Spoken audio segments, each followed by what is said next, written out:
Hello साथियों, 28 अप्रैल 2022 current affairs में आपका स्वागत है। चर्चा करते हैं पहले प्रश्न से। तो पहला प्रश्न आज आपको दिया हुआ है, किस अरबपति ने global micro blogging platform Twitter को खरीदने का सौदा किया है? तो करेक्ट आंसर आपका हो जाता है बी ऑप्शन, यानी कि एलन मस्क। बी ऑप्शन आपका करेक्ट आंसर हो जाएगा। एलन मस्क के द्वारा ये सौदा किया गया है। इसकी जानकारी के बारे में अगर बात करते हैं तो आपका उत्तर हो जाता है एलन मस्क। शीर्ष माइक्रो ब्लॉगिंग कंपनी ट्विटर के बोर्ड ने अरबपति एलन मस्क से 44 बिलियन अमेरिकी डॉलर के अधिग्रहण प्रस्ताव पर सहमति व्यक्त की है। फोर्ब्स पत्रिका के अनुसार एलन मस्क 273.6 बिलियन अमेरिकी डॉलर की अनुमानित कुल संपत्ति के साथ दुनिया के सबसे अमीर व्यक्ति हैं। वह इलेक्ट्रिक वाहन निर्माता टेस्ला और air space firm space x चलाते हैं। बढ़ते हैं अगले प्रश्न के बारे में। अगला प्रश्न आपको दिया हुआ है, खबरों में रहे कुरिल द्वीप समूह पर किन देशों का दावा है? तो करेक्ट आंसर आपका हो जाता है बी ऑप्शन, कि जापान और रूस का। फिर से एक बार चर्चा करते हैं प्रश्न के बारे में। खबरों में रहे कुरिल द्वीप, तो याद रखना जापान और रूस का दावा है।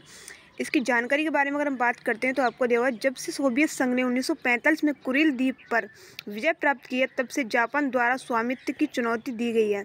2022 डिप्लोमेटिक ब्लू बुक के नवीनतम संस्करण में, जिसे जापानी विदेश मंत्रालय द्वारा प्रकाशित किया गया था, उत्तरी क्षेत्र द्वीप हैं जिन पर जापान की संप्रभुता है, लेकिन अब रूस द्वारा अवैध रूप से कब्जा कर लिया गया है।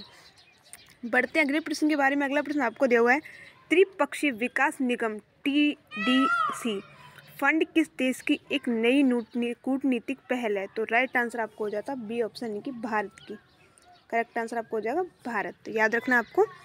बात करते इसकी जानकारी के बारे में। भारत के केंद्रीय विदेश मंत्री ने हाल ही में त्रिपक्षीय विकास निगम TDC नामक एक मंच लॉन्च शुरू किया है। इस फंड में भारत प्रशांत क्षेत्र और अन्य क्षेत्रों में निवेश के लिए राज्य के समर्थन के साथ निजी क्षेत्र शामिल होंगे।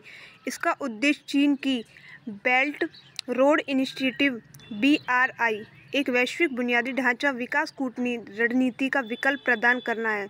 UK BRI के लिए 5G परमाणु और उच्च गति वाली रेल प्रौद्योगिकी की पेशकश करता है। बढ़ते हैं अगले प्रश्न के बारे में। अगला प्रश्न आपको दिया हुआ है, एशिया के सबसे बड़े अंतर्राष्ट्रीय खाद्य और आतिथ्य मेले आहार 2022 का आयोजन स्थल कौन सा है? तो करेक्ट आंसर आपको हो जाता है नई दिल्ली। बी ऑप्शन आपका राइट आंसर हो जाएगा। याद रखना है नई दिल्ली। इसकी जानकारी के बारे में बात करते हैं तो कृषि और प्रसंस्करण खाद्य उत्पाद निर्यात विकास प्राधिकरण APEDA, भारत व्यापार संवर्धन संगठन ITPO के सहयोग से एशिया के सबसे बड़ा अंतर्राष्ट्रीय खाद्य और आतिथ्य मेला आहार 2022 आयोजित कर रहा है। मेला नई दिल्ली के प्रगति मैदान में आयोजित किया जा रहा है। वाणिज्य और उद्योग मंत्रालय के अनुसार कृषि उत्पादों के विभिन्न क्षेत्रों के 80 से अधिक निर्यातक मेले में भाग लेंगे। एपीडा ने पूर्वोत्तर क्षेत्र और हिमालय राज्यों के निर्यातकों, महिला उद्यमियों, FPO, स्टार्टअप और बाजरा के निर्यातकों के लिए स्टॉल बनाए हैं। इसी के साथ अगले प्रश्न के बारे में चर्चा करते हैं। 2021 में वैश्विक सैन्य व्यय पर सिपरी डेटा में भारत का रैंक क्या है? तो राइट आंसर आपको हो जाता है तीसरा स्थान भारत ने प्राप्त किया है। करेक्ट आंसर आपको हो जाएगा ऑप्शन बी। ठीक है, आपको ऑप्शन बी करेक्ट आंसर हो जाएगा। आपका याद रखना है ऑप्शन बी के बारे में। अगर हम चर्चा करते हैं, ऑप्शन बी इस क्वेश्चन का आपका करेक्ट आंसर हो जाता है तीसरा। बढ़ती इसकी जानकारी के बारे में, तो इसकी जानकारी आपको दिए हुए है। अगला आपको हो जाता है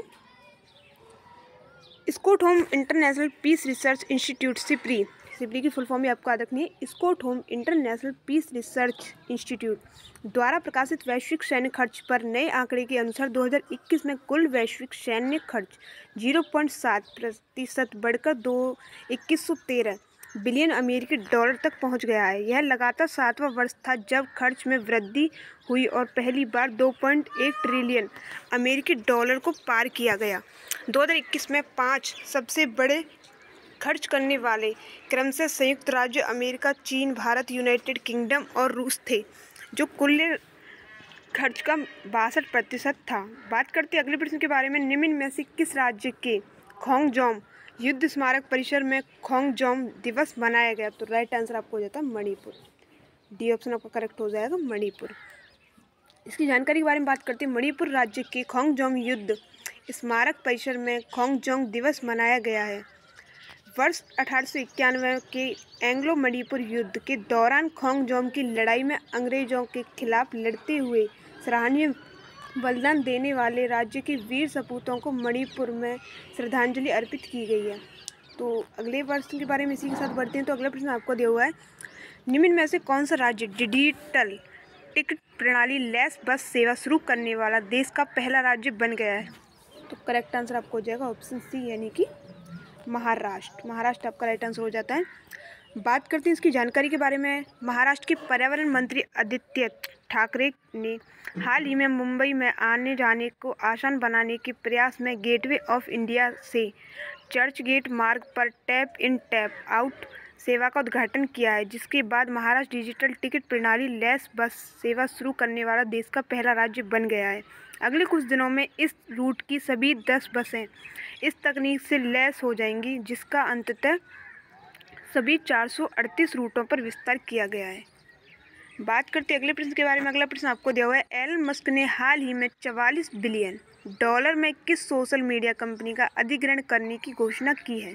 तो राइट आंसर आपको हो जाता है बी ऑप्शन, यानी कि ट्विटर के द्वारा। करेक्ट आंसर आपका भी, जैसे कि मैंने आपको बताया था, एलन मस्क के द्वारा, तो ट्विटर राइट आंसर हो जाएगा बी ऑप्शन। बात करते हैं इसकी जानकारी के बारे में। विश्व के सबसे धनी व्यक्ति एलन मस्क ने $44 बिलियन में सोशल मीडिया कंपनी ट्विटर का अधिग्रहण करने की घोषणा की है।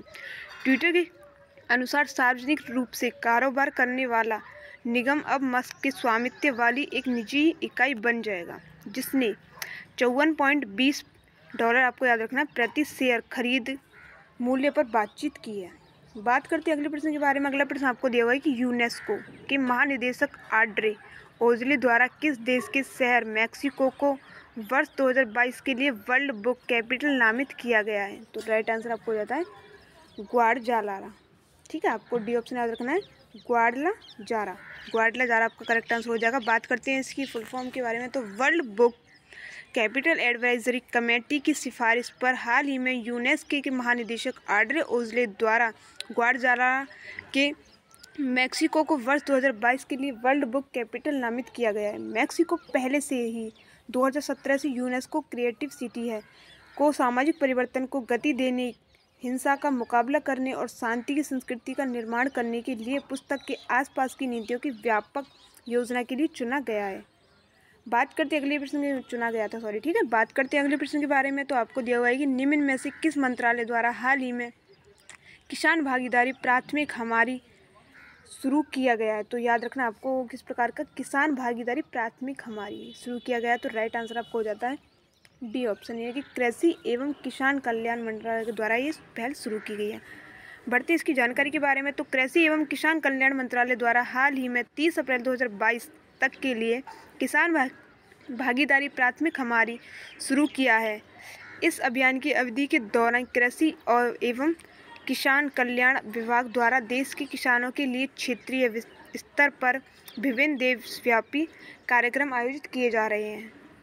बढ़ते अगले प्रश्न के बारे में। अगला प्रश्न आपको दिया हुआ है, याद रखना आपको टॉप क्वेश्चन है, इनके साथ साथ आपको डिटेल भी दी जा रही है, तो प्लीज़ चैनल को सब्सक्राइब करते रहना। अगला प्रश्न आपको दिया हुआ है, निम्न में से किस देश को 21 अप्रैल से 24 अप्रैल 2022 तक होने वाले पेरिस बुक फेस्टिवल 2022 में गेस्ट ऑफ ऑनर कंट्री के रूप में नामित किया गया? तो राइट आंसर आपको हो जाएगा डी ऑप्शन, की भारत। डी ऑप्शन आपका करेक्ट आंसर हो जाएगा भारत। प्रधानमंत्री श्री नरेंद्र मोदी, राष्ट्रपति एमेनुअल मैक्रोन ने 2018 में नई दिल्ली की फ्रांसीसी राष्ट्रपति की यात्रा के दौरान संयुक्त वक्तव्य में घोषित किया गया था, जिसके तहत भारत को 21 अप्रैल से 24 अप्रैल 2022 तक होने वाले पेरिस बुक फेस्टिवल 2022 में गेस्ट ऑफ ऑनर कंट्री के रूप में नामित किया गया है। इस पेरिस बुक फेस्टिवल में इंडिया पेविलियन की है। ठीक है, आपको याद रखना, तो आपको बहुत इंपॉर्टेंट जानकारी हो जाती है। बढ़ते अगले प्रश्न के बारे में। अगला प्रश्न आपको दिया हुआ है, John F Kennedy library foundation ने हाल ही में पहली बार कितने व्यक्तियों को John F Kennedy Profile In Courage Award 2022 से सम्मानित करने की घोषणा की गई? तो राइट आंसर आपको हो जाता है ऑप्शन सी, यानी कि 5। करेक्ट आंसर आपका 5 हो जाएगा। इसकी जानकारी के बारे में चर्चा करते हैं। तो John F Kennedy library foundation ने हाल ही में 5 व्यक्तियों कैरोलिन कैनेडी और उनकी बेट जैक्स स्लॉसबर्ग द्वारा 22 मई 2022 को John F Kennedy Presidential Library Boston USA में John F Kennedy Profile In Courage Award 2022 से सम्मानित करने की घोषणा की है। इस वर्ष यूक्रेनी राष्ट्रपति व्लादिमीर जेलेंस्की को इस पुरस्कार से सम्मानित करने की घोषणा की गई है। बढ़ते हैं अगले प्रश्न के बारे में। अगला प्रश्न आपको दिया हुआ है कि पद्मश्री पुरस्कार से सम्मानित किस भाषा की लेखक बीना पानी मोहंती का 85 वर्ष की आयु में निधन हो गया? तो राइट आंसर आपको हो जाएगा ऑप्शन डी की उड़िया भाषा की कवि थी आपकी जो भी लेखक जिन्हें बीना पानी मोहंती का 85 वर्ष की आयु में निधन हो चुका है। इसकी जानकारी के बारे में अगर चर्चा करते हैं तो पद्मश्री पुरस्कार से सम्मानित उड़िया भाषा की लेखक बीना पानी मोहंती का 85 वर्ष की आयु में निधन हो गया है। बीना पानी मोहंती अविवाहित थी। वह काफ़ी समय से अपने भतीजे के साथ रही थी। उन्होंने 100 से अधिक पुस्तकें लिखी हैं। पट्टादेई, कस्तूरी मृग, ओ सबूजा अरण्य, खेला घर, नायकू रास्ता, वस्त्रहरण और अधकरारा उनके द्वारा लिखी गई प्रमुख पुस्तकें। इनमें से आपको 1-2 नाम याद रख लेने हैं। तो आपको जैसे कि मैंने कम से कम 10 या 12 लोग क्वेश्चन करवाए हैं और साथ ही में सबसे इंपॉर्टेंट आपको जाता है कि उनकी डिटेल भी आपको उपलब्ध कराई गई है। तो आपसे बस रिक्वेस्ट है, प्लीज़ पहले चैनल को सब्सक्राइब कर लेना और जो भी आपकी भाई बहन किसी भी कॉम्पिटिटिव एग्जाम की तैयारी करते सभी के लिए वीडियो को शेयर कर देना और प्लीज़ जो भी प्रॉब्लम हो कमेंट करके ज़रूर बताना। वीडियो को लाइक कर देना। धन्यवाद।